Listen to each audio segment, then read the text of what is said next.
The Third Year, Chapter 14. Windy Poplars, Spooks Lane for the Last Time, June 27th.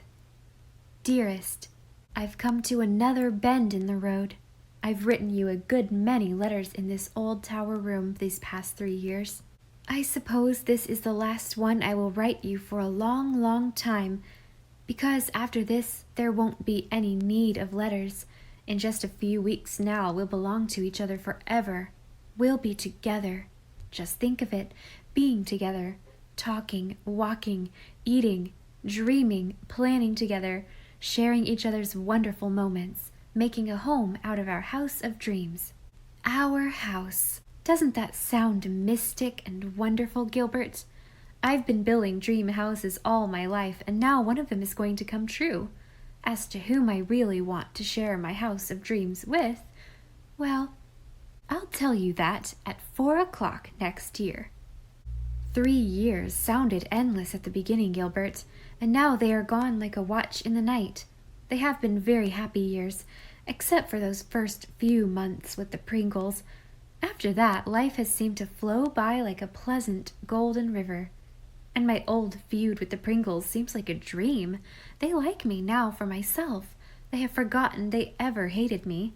Cora Pringle, one of the Widow Pringle's brood, brought me a bouquet of roses yesterday, and twisted round the stems was a bit of paper bearing the legend, "To the sweetest teacher in the whole world." Fancy that for a Pringle! Jen is broken-hearted because I am leaving. I shall watch Jen's career with interest. She is brilliant and rather unpredictable. One thing is certain, she will have no commonplace existence. She can't look so much like Becky Sharp for nothing.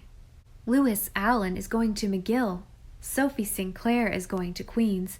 Then she means to teach until she has saved up enough money to go to the School of Dramatic Expression in Kingsport.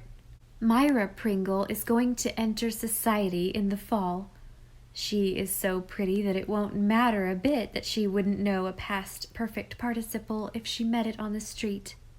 And there is no longer a small neighbor on the other side of the vine-hung gate. Little Elizabeth has gone forever from that sunshineless house, gone into her tomorrow. If I were staying on in Summerside, I should break my heart missing her. But as it is, I'm glad. Pierce Grayson took her away with him.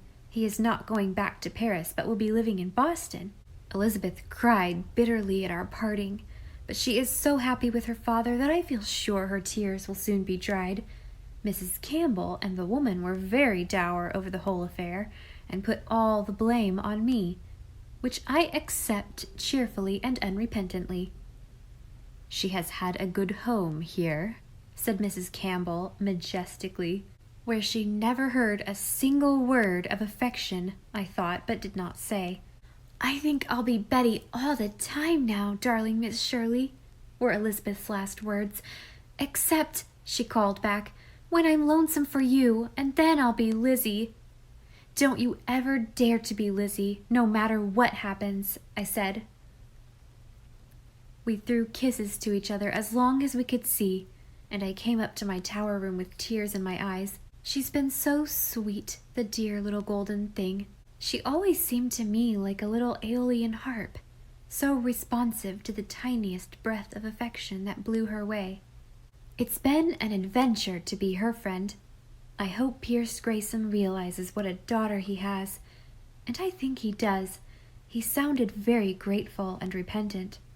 "I didn't realize she was no longer a baby," he said, "nor how unsympathetic her environment was.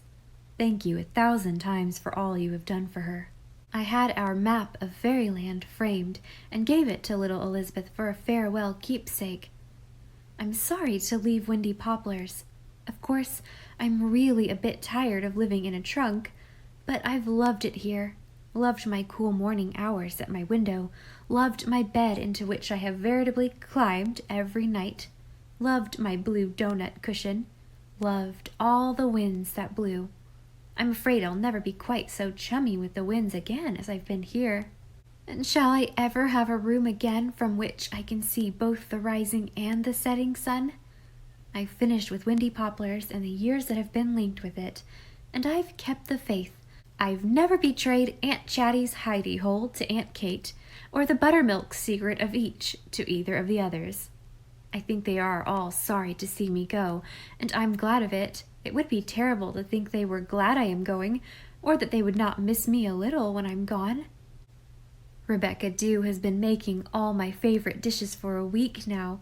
She even devoted 10 eggs to angel cake twice, and using the company china, and Aunt Chatty's soft brown eyes brim over whenever I mention my departure. Even Dusty Miller seems to gaze at me reproachfully as he sits about on his little haunches. I had a long letter from Catherine last week. She has a gift for writing letters. She has got a position as private secretary to a globe-trotting MP. What a fascinating phrase globe-trotting is. A person who would say, "Let's go to Egypt," as one might say, "Let's go to Charlottetown." And go! That life will just suit Catherine. She persists in ascribing all her changed outlook and prospects to me. "I wish I could tell you what you've brought into my life," she wrote. "I suppose I did help, and it wasn't easy at first. She seldom said anything without a sting in it, and listened to any suggestion I made in regard to the schoolwork with an air of disdainfully humoring a lunatic. But somehow I've forgotten it all. It was just born of her secret bitterness against life. Everybody has been inviting me to supper, even Pauline Gibson. Old Mrs. Gibson died a few months ago, so Pauline dared to do it. And I've been to Tom Gowan House for another supper with Miss Minerva of that ilk, and another one-sided conversation, but I had a very good time eating the delicious meal Miss Minerva provided, and she had a good time airing a few more tragedies. She couldn't quite hide the fact that she was sorry for anyone who was not a Tom Gowan, but she paid me several nice compliments and gave me a lovely ring set with an aquamarine, a moonlight blend of blue and green, that her father had given her on her 18th birthday. When I was young and handsome, dear, quite handsome. I may say that now, I suppose. I was glad it belonged to Miss Minerva, and not to the wife of Uncle Alexander. I'm sure I could never have worn it if it had. It is very beautiful. There is a mysterious charm about the jewels of the sea. Tom Gowan House is certainly very splendid, especially now when its grounds are all a leaf and a flower. But I wouldn't give my as yet unfounded house of dreams for Tom Gowan House and grounds with the ghosts thrown in. Not but what a ghost might be a nice aristocratic sort of thing to have around. My only quarrel with Spooks Lane is that there are no spooks. I went to my old graveyard yesterday evening for a last prowl, walked all around it and wondered if Herbert Pringle occasionally chuckled to himself in his grave. And I'm saying goodbye tonight to the old Storm King, with the sunset on its brow and my little winding valley full of dusk. I'm a wee bit tired after a month of exams and farewells and last things. For a week after I get back to Green Gables, I'm going to be lazy, do absolutely nothing but run free in a green world of summer loveliness. I'll dream by the Dryad's bubble in the twilight. I'll drift on the lake of shining waters in a shallop shaped from a moonbeam, or in Mr. Barry's flat, if moonbeam shallops are not in season. I'll gather starflowers and June bells in the haunted wood. I'll find plots of wild strawberries in Mr. Harrison's hill pasture. I'll join the dance of fireflies in Lover's Lane and visit Hester Gray's old forgotten garden, and sit out on the back door step under the stars and listen to the sea calling in its sleep. And when the week is ended, you will be home, and I won't want anything else. When the time came the next day for Anne to say goodbye to the folks at Windy Poplars, Rebecca Dew was not on hand. Instead, Aunt Kate gravely handed Anne a letter. "Dear Miss Shirley," wrote Rebecca Dew, "I am writing this to bid my farewell, because I cannot trust myself to say it.